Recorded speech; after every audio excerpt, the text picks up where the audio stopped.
Good morning students. तो हमने कल ट्रिग्नोमेट्रिक अप्लाइड के एप्लीकेशन के लिए एंगल्स बियॉन्ड 360 की प्रैक्टिस चालू कर दिए थे, लेकिन सबसे पहले हमने वो एंगल कौन से क्वाड्रेंट में लाई करेगा, उसकी वैल्यू क्या रहेगी वो देखेंगे। अब देखिए स्टूडेंट्स, यहाँ पर सपोज ट्रिग्नोमेट्रिक ऑन समथिंग कोई एंगल दिया होगा, चाहे वो नेगेटिव हो चाहे पॉजिटिव हो, वो आपका बियॉन्ड 360 जाता होगा। तो इससे पहले बियॉन्ड 360 में हमने पहले इंक्रीमेंट इन एंगल्स नहीं पढ़ा था, तो मैंने 360 से डिवाइड करके आपको एंगल कौन से क्वाड्रेंट में आएगा ये बता दिया था, और वो भी सही है। आप चाहे तो 180 से डिवाइड करो, आप चाहो तो 360 से डिवाइड करो। 360 से डिवाइड करोगे तो डायरेक्टली मल्टीपल ऑफ पाई मिल जाएगा, ओके। और इंक्रीमेंट एक वन राउंड में भी आप डिसाइड करेंगे, रिमाइंडर नहीं कर, रिमाइंडर आपका जो भी आएगा वन राउंड से कोई भी आ सकता हो। अब यहाँ से इंक्रीमेंट इन एंगल जब आपको समझ चुका है, तब पाई बाई 2 में इंक्रीमेंट भी आप डिसाइड कर सकते हो कौन से क्वाड्रेंट में आएगा, और पाई के इंक्रीमेंट में भी आप डिसाइड कर सकते हैं कौन से क्वाड्रेंट में आएगा। तो बेटर है अब कभी भी कौन सा भी एंगल कौन से क्वाड्रेंट में है ये डिसाइड करना होगा, तो ऑलवेज अब आप डिवाइड बाय 90 कर लिया करो, ओके। तो देखो ध्यान रखो, सबसे पहले कोसेक ऑफ -1410 इसकी वैल्यू तुम्हें निकालना था, -1410 डिग्री। इसकी वैल्यू को थोड़ी देर के लिए मैंने टेम्पररी एक्स इंडिकेट कर लिया कि let x equal to cosec of minus that theta, okay. क्यों? क्योंकि आगे मुझे कुछ प्रोसेस करनी है, फिर रिराइट करने के लिए दोबारा जाना पड़ेगा। तो इतना लंबा टर्म लिखने के बजाय उसकी जगह पर ओनली एक्स भी ले लिया रिराइट करते वक्त, तो मेरा चंद समय बच जाएगा। ये सोचकर लेट इसको एक्स इक्वल टू बोल दो। Now apply cosec of minus theta का फॉर्मूला बनता है माइनस कोसेक थीटा, याद है? तो cosec of minus theta equal to minus cosec theta, इसका यूज करके ये माइनस सामने लिख लिया, ओके। अब मैं इसको थोड़ी देर के लिए बाहर कंसीडर कर रही, 1410 डिग्री को 1410 डिग्री को उसको 90 से डिवाइड कर रहे। अब 90 2 180 होता है, इसमें से पास नहीं जाएगा, 91 remainder 51 0 and 95 450 remainder 60। Remainder of course divisor से छोटा होना चाहिए ना। Now this quantity becomes 1410 becomes क्या बनेगा, डिवाइजर इनटू कोशेंट या फिर quotient into divisor plus remainder बनेगा ना। तो हम क्या करेंगे, इसके अंदर इस 1410 की जगह पर हम पुट करेंगे 15 इंटू 90 प्लस 60, इज इट? तो फिर this x becomes x equal to minus of cosec of 1410 की जगह पर हम पुट करेंगे कौन सा, 15 into 90 plus 60, is it? 90 means pi by 2। अगर ये इवन नंबर होता तो ये इसको डिवाइड कर डालता, तो मल्टीपल ऑफ पाई बन जाता। अब इसको डिवाइड नहीं कर रहा, तो पाई बाई 2 का मल्टीपल रह जा रहा, इज इट? हमें तो मल्टीपल ऑफ पाई का इंक्रीमेंट भी अभी अभी आता है लास्ट वीडियो से, और मल्टीपल ऑफ पाई बाई 2 से भी आता है, ओके ना। ये वाला एंगल ये जो है ना, ये पूरा कौन से क्वाड्रेंट में लाई करेगा, यू बेटर नो। ये आपका सिर्फ 4 के मल्टीपल से एक कम है, और 4 के मल्टीपल से एक कम पाई बाई 2 रहेगा, तो बिलो वाई एक्सिस पर ये वाला एंड प्लस 60 मतलब 4th क्वाड्रेंट, समझा? तो ये angle lies in 4th quadrant, और 4th क्वाड्रेंट में कोसेक इज नेगेटिव। देखो ये वाला माइनस जैसे का वैसा एज इट इज चल रहा था, और ये माइनस किसका आया, इसका। कोसेक ऑफ 4th क्वाड्रेंट में कोसेक इज नेगेटिव माइनस, और पाई बाई 2 है करके पाई बाई 2 है करके पेयर बदलेगा। पाई रहता तो पेयर नहीं बदलता, और पाई बाई 2 है करके पेयर बदलेगा, तो क्या बनेगा, माइनस सेक थीटा सेक 60, और यहाँ पर हम लोग क्या करेंगे, cosec of this one is equal to minus sec theta, and फिर इसका आंसर क्या आएगा, माइनस माइनस प्लस, ये बनेगा सेक 60, और फिर सेक 60 की वैल्यू क्या बनती है, 2 प्लस और 2, is it? Right down this one. Now the question is here, cot of -15 pi by 4। ये तो आपका स्टैंडर्ड एंगल का ही मल्टीपल दिख रहा है आपको, पाई by 4, pi bye 3, pi by 6, pi by 2। आपको कुछ कन्वर्ट भी करने की जरूरत नहीं है, सामने दिखाई दे रहा। अब यहाँ क्या करेंगे, cot of minus theta is equal to minus cot theta. Formula अच्छे से होना चाहिए ना। Cot of 15 pi by 4, pi by 4 नहीं होता, दूसरा कोई होता तो मैं 15 से इसकी डिग्री कन्वर्शन को मल्टीप्लाई करके देखती कि एंगल कौन से क्वाड्रेंट में आ रहा है।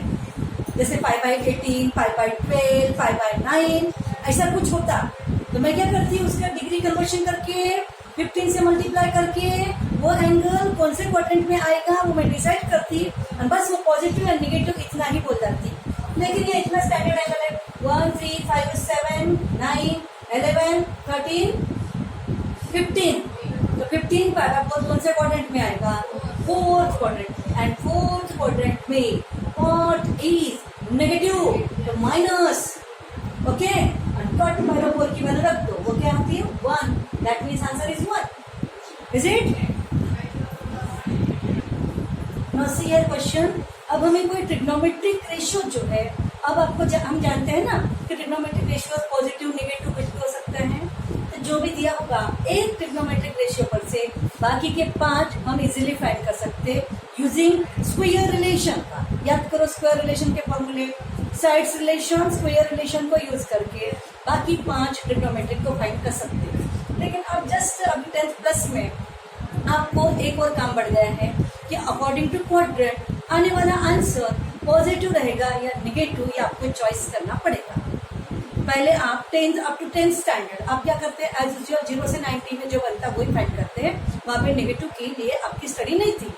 अब आप पूरा राउंड घूम रहे इनफाइनाइटली, तो आपको देखना पड़ेगा कि वो एंगल कौन से क्वाड्रेंट में है, उसके अकॉर्डिंग उसकी नेगेटिव वैल्यू लेना है या पॉजिटिव, बस इतना ही है, बाकी कुछ नहीं है। देखो यहाँ से 10x माइनस पाई बाय 12 दिया हुआ है, x lies in second quadrant. अगर इन्होंने x lies in second quadrant नहीं दिया होता तो फिर मेरे हिसाब से फिर x के लिए 2 पॉसिबल आंसर्स होते हैं कि tan नेगेटिव कौन से क्वाड्रेंट में, सेकेंड और फोर्थ। तो फिर ऐसे कंडीशन में मैं पॉसिबिलिटी 2 क्वाड्रेंट की लेती थी कि x लाइज कौन से क्वाड्रेंट में, आइदर इन सेकेंड क्वाड्रेंट और इन फोर्थ। तो दोनों वेज में मैं आंसर्स को प्रेजेंट करती थी आइदर और में। Is it? मतलब x जो है नेगेटिव, tan x नेगेटिव है तो x मतलब ट्रिग्नोमेट्रिक tan के सामने का एंगल ये मैं सेकेंड या फिर फोर्थ क्वाड्रेंट का लेती थी और दोनों तरीके से आंसर्स प्रेजेंट करती थी। ओके, बट यहाँ पे दिया हुआ है ना x lies in second quadrant. Okay, now देखो सबसे पहले मैं इजीली tan पर से sec निकाल सकती हूँ। sec square is equal to क्या फॉर्मूला बनता है, 1 प्लस tan स्क्वायर। फॉर्मूला याद होना चाहिए, 1 प्लस ये रहा आपका tan का square.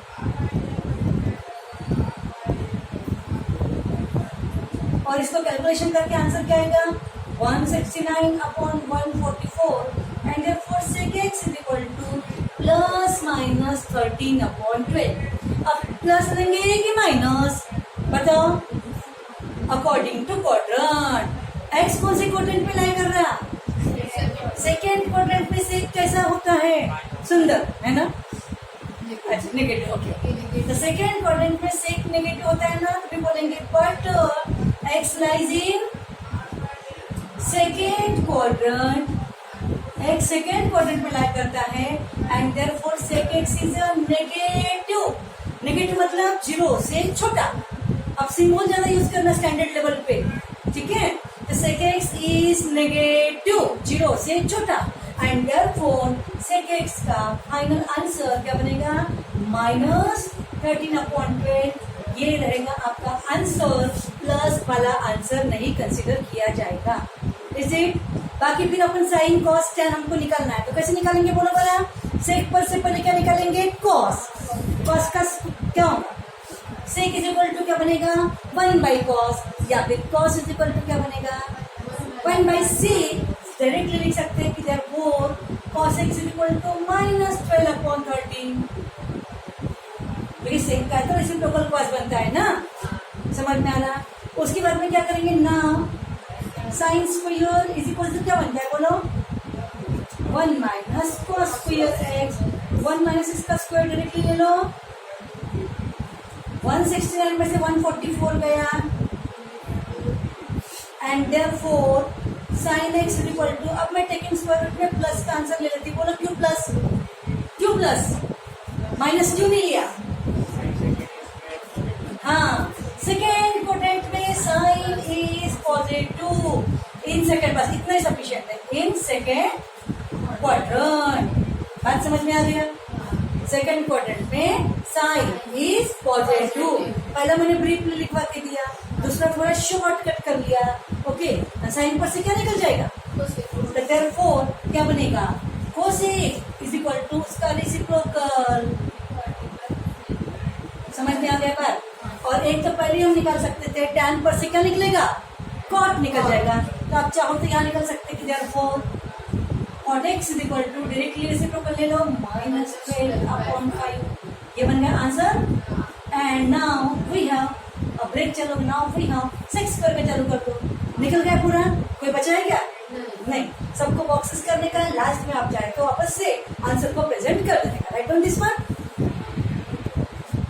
Now see here students, 10th standard तक के आपने length of arc, area of sector, area of triangles, including central angle को लेके, लेकिन सारे फॉर्मूले आपने डिग्रीज में पढ़े हुए हैं।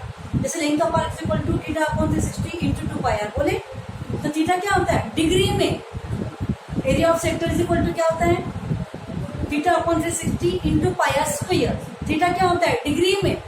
ओके, अब ध्यान रखो यहाँ से, ये वाला length of arc theta degree, अब जानबूझ के मैं डिग्री को थोड़ा हैमर कर रही हूँ, इसको लिख रही हूँ, otherwise need not to write ordinary. Okay, तो थीटा डिग्री में है, थीटा अपॉन 360 इंटू 2πr, तो मैं इसमें से क्या कर रही हूँ, 2 डिवाइड करके 180 है ना, तो π/180, और ये थीटा डिग्री ये ले रही असाइड में, और इंटू ये वाला r।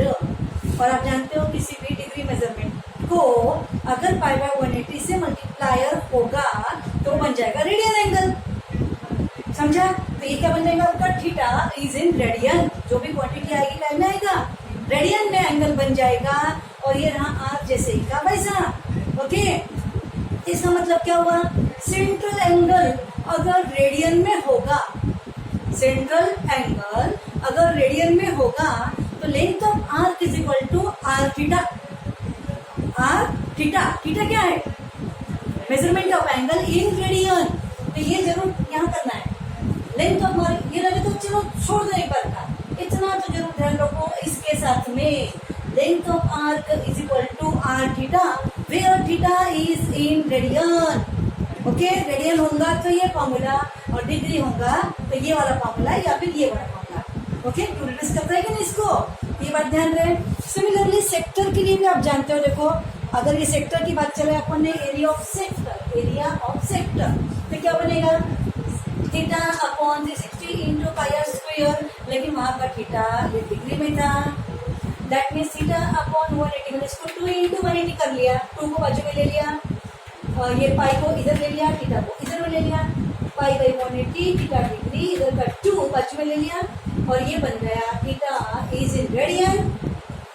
ओके, तो रेडियन का थीटा, और ये बनेगा r square by 2, that means area of sector is equal to क्या बनेगा, हाँ r square theta, area of sector is equal to हाँ r square theta, where theta is in radian, where theta is in radian, आपको यहाँ बोलना ही पड़ेगा, theta is in radian, तो ही ये फॉर्मूला बनेगा। एंड नाउ यही आपका क्या है, r/2 और r थीटा रेडियन बाजू में ले लिया, यही तो आपकी लेंथ ऑफ आर्क है ना, अभी अभी अपन देखे कि नहीं, ये आपका जो थीटा इज इन रेडियन अपन बाजू में बोल रहे हैं। ओके, यही क्या आपका लेंथ ऑफ आर्क है कि नहीं, तो r/2 इंटू एल, ये तो अपन 10th में भी ऑर्डिनरी पढ़ चुके हैं कि एरिया ऑफ सेक्टर का फॉर्मूला l इंटू r/2 या फिर r/2 इंटू एल, तो इस तरीके से एरिया ऑफ सेक्टर का formula. Okay, next one is area of triangle OAB, central angle यहाँ पर थीटा दिया होगा, वो चाहे डिग्री में हो चाहे रेडियन में हो, ये वाला जो ट्रायंगल है ये वाला, इस ट्रायंगल का area is given by half r square sin theta, ये मेजरमेंट 10th में भी हो चुका होगा। अब यहाँ पर थीटा इज एनी यूनिट में क्यों लिख रहे हो, क्योंकि अप्लाइड साइन है ना, इसके सामने साइन है, तो ट्रिग्नोमेट्रिक में आंसर जो आना है वो ही आकर रहेगा। अगर यहाँ पे आपने π/6 रखा तो भी आंसर तो 1/2 ही आएगा, और अगर यहाँ पे 30 डिग्री रखा तो भी तो आंसर आपका 1/2 ही आएगा। समझे, क्योंकि अप्लाइड इसके ऊपर क्या साइन है ना, तो इसीलिए यहाँ पर साइन है करके थीटा के जगह पर चाहे डिग्री मेजरमेंट हो चाहे रेडियन मेजरमेंट हो, उसका तो साइन कैलकुलेट होगा कि नहीं। इस वजह से यहाँ पर आपका थीटा चाहे रेडियन हो चाहे डिग्री हो चलेगा। So length of arc is equal to r theta is in radian. Area of sector is equal to half r square theta, where theta is in radian. Area of central angle को लेकर area of triangle is equal to half r square sine theta, sine है करके theta is in any unit, चाहे वो radian भी हो सकता है चाहे डिग्री भी हो सकता है। Right. Now see the angle made by minute hand. ध्यान रखो, ये आपका घड़ी का जो क्लॉकवाइज जो आपने बोलते हैं ना, एंटी क्लॉकवाइज डायरेक्शन, तो वो हम घड़ी दिखाने जा रहे हैं। यहाँ पर ये आपकी घड़ी है, मिनट हैंड को लेकर चल रहे हैं। आप देखेंगे मिनट हैंड अगर यहाँ से वो पूरा रोटेट करेगा तो वापस से यहाँ आने के लिए उसको कितना कंप्लीट करेगा, 360 degree. The angle made by minute hand in 60 minutes is equal to 360 degree. तो 60 मिनट्स में 360 डिग्री, तो 1 मिनट में कितना होगा, 360 divide by 60, that means 6 degree वो एंगल बनेगा। और समझ में आ गई, angle made by minute hand in 1 minute is equal to 6 degree. Now angle made by minute hand in 1 minute, that means in 60 minutes, that means is 3600 seconds. In 60 minutes, that means 3600 seconds. समझ में आ रहा है? Is equal to 360 degree. इतने second में 360 degree, तो 1 second में कितना होगा, 360 को आप इससे डिवाइड करोगे तो आंसर क्या आएगा, 1/10 डिग्री। Is it? आपको लर्न करना है मिनट हैंड 1 मिनट में कितना एंगल बनेगा, 6 डिग्री, और मिनट हैंड 1 सेकेंड में कितना एंगल करेगा, 1/10 डिग्री। Is it? ओके, तो लिख दो इसको। तो स्टूडेंट्स ऑब्वियसली जो सबसे स्टार्ट किया था कि angle made by minute hand in 1 hour is equal to 360 degree, यानी कि मिनट हैंड का इन 1 मिनट, मिनट हैंड का इन 1 सेकंड, मिनट हैंड का in 1 hour. The angle made by minute hand in तीनों भी टाइप में हमने लिखवा के दिया। ऐसा हम सेकंड हैंड का भी बना सकते और हैंड का भी बना सकते, लेकिन फिलहाल it is sufficient to study about minute hand. Okay, बाद में हम देखेंगे कि आगे सेकंड और हैंड का भी कैसा होगा, जो हम ऑफलाइन क्लासेस में या फिर हम लोग प्रोफेशनली उस चीज को एडवांस में पढ़ाते हैं। फिलहाल it is sufficient to free demo class. Okay, now see here, एक सिंगल क्वेश्चन है जो आपका 10th लेवल का क्वेश्चन है। सिर्फ कंपैरिजन करने के लिए बता रही मैं कि कब डिग्री और कब रेडियन का आपका यूज करना है। Given that find degree in measure of an angle subtended at the centre of a circle of radius 100 centimetre bye arc of length 22 centimetre. Very simple, length of arc दिया है, okay, now radius दिया हुआ है, और angle जो find करना है वो आपको किसमें फाइंड करने का है, डिग्री मेजर में फाइंड करना है। अगर आपका डिग्री मेजर में फाइंड करना है तो लेंथ ऑफ आर्क का ये ऑर्डिनरी 9th और 10th का ये फॉर्मूला कंसिडर कर लो। आर्क की लेंथ की जगह उसे पुट कर लो, आर की जगह आर, पाई का करस्पॉन्डिंग वैल्यू आपका थीटा मिल जाएगा, और वो जो थीटा मिलेगा वो मिलेगा measurement in degree central angle का। ओके, अगर यही question find degree measure, degree के बजाय फाइंड द रेडियन मेजर अगर पूछा होता तो वही लेंथ ऑफ आर्क का फॉर्मूला तुम क्या कंसिडर करते हैं, आर थीटा रेडियन। ज्यादा सिंपल बन जाता, फिर लेंथ ऑफ आर्क की जगह पुट कर देते, आर की जगह पुट कर देते, इधर में अपॉन में ला लेते तो आपका जो भी एंगल आता वो किस में आता, रेडियन में आता है। अब आपको समझ में आ गया, ओके। और एंगल उल्टा रिवर्स में आपको लेंथ ऑफ आर्क फाइंड करना होगा। रेडियन में एंगल दिया होगा तो ये फॉर्मूला यूज करो, डिग्री में एंगल दिया होगा तो ये वाला फॉर्मूला यूज करो, ओके। और सिमिलरली फाइंड करने के लिए भी वाइस वर्सा, ओके। अब इस टॉपिक से रिलेटेड आपके जो भी डाउट्स हैं, आप डाउट्स मुझे व्हाट्सएप करके पूछ सकते हैं, कमेंट्स में पूछ सकते हैं। उसके बाद में हम नेक्स्ट टॉपिक कल के वीडियो में हम लॉगरिथम और बाइनोमियल डिस्ट्रीब्यूशन, इस टॉपिक को एक बेसिकली जो समराइज जो बोलते चैप्टर की वो चीज हम करने वाले हैं, ओके। तो इस वीडियो को हम यही ब्रेक करते हैं।